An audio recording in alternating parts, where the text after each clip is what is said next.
cette magnifique histoire commence une belle après-midi d'été finalement. Mais ça fait un petit moment, tu sais, où je me dis, ah, un petit souci de bite finalement.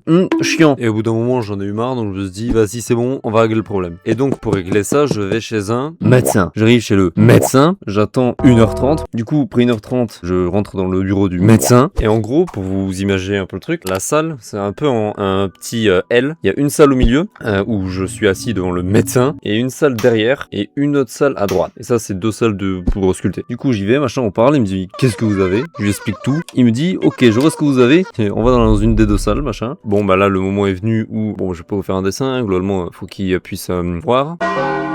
Il regarde, il me dit, ah oui, il y a un problème. Donc, à ce moment-là, il me donne pas de solution, de quoi. Il me dit, il faut aller dans un autre type, un urologue. Donc j'y vais, je suis très peu à l'aise, globalement. Et au bout de peut-être 30 minutes, il me dit, venez. Du coup, bah, qu'est-ce que je fais? Bah, je venais. Donc, à ce moment-là, il me dit, montrez-moi, et il m'ausculte. Et en plus, au début, je me dis, bah, il va sculpter que ce qu'il faut. Il va, au début, il me touche les couilles. Pourquoi faire? J'ai pas compris. À la fin, il me dit, effectivement, vous avez un problème. Et à ce moment-là, il me dit, il n'y a pas 36 solutions, va falloir opérer. Moi, dans ma tête, comment ça allait se passer? C'était, j'arrive à l'hôpital, des capsules, on se calme, quoi, on enlève la capuche. Je me suis dit, c'est juste, on fait ça, on coupe le bordel, et je rentre chez moi, fin, il n'y a plus de galère après.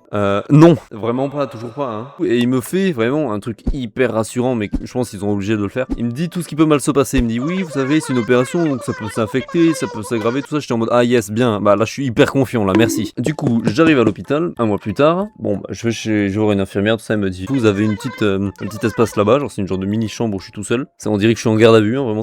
Et au bout d'un moment, on me dit, bon, bah, c'est à vous. Quand l'infirmière vient, elle me balade avec mon lit un peu partout dans l'hôpital, là. Et elle m'emmène, du coup, dans la zone d'opération. Juste avant, il y a un genre de petit couloir où je suis tout seul. J'arrive, il y a rien. Et du coup, au bout d'un moment, on me dit, c'est prêt. Du coup, bah, quand c'est prêt, j'y vais. J'arrive au bloc, tout ça, il m'installe sur le truc. Il parle un peu. Moi, je m'endors vraiment comme une merde très très vite. Et je me réveille 2 heures plus tard, 3 ou 1h30 plus tard. On me ramène dans ma chambre au bout d'un petit moment et tout. Alors, comme un abruti, je demande à l'infirmière, je peux regarder? Le con, hein. Du coup, je regarde. Ici, le bordel déjà. Alors, c'est pas le pire de à quoi ça va ressembler plus tard, mais c'est déjà pas ouf. Il y a un genre de gros pansement. On dirait que ça étrangle tout le truc là. C'est un bordel. Et sur le dessus, bah, du coup, il y a plus rien. T'as des capsulages, hein, comme on disait tout à l'heure. Mais le bordel, le bout au-dessus, est bleu. Et gonflé sa mère.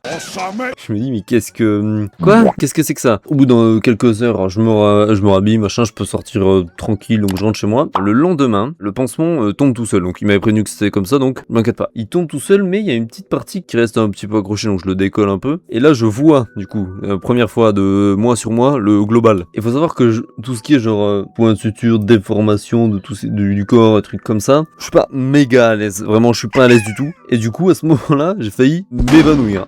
Voilà, j'ai dû m'allonger par terre et tout et attendre un moment, genre boire de l'eau et tout, parce que ça allait vraiment pas. Le lendemain encore, je me réveille et là je regarde le truc, ça a gonflé max. Le truc c'est parti en couille de fou. Je comprends pas ce qui se passe, donc moi 400 BPM, j'allais exploser le truc, je commence à devenir tachycarde et je me dis qu'est-ce que c'est que ça, tu vois, ça m'explosait dessus là, c'est quoi? Et comme toutes les personnes sensées en 2026 qui ont un souci grave dans leur vie, je demande à ChatGPT ce que c'est, d'accord? S'il te plaît, aide-moi. Et il me dit arrête de stresser, c'est pas un problème. Alors déjà, c'est pas toi qui gonflé de partout, donc ta gueule. Donc ok, je me calme un peu. Et ce qui est très chiant après, c'est que c'est juste de la récupération, puis c'est de la sensibilité de ouf, c'est hyper chiant, tu marches comme un vieux. Mais bon voilà, donc c'est un peu chiant pendant quelques jours et après finalement ça se passe, ça va.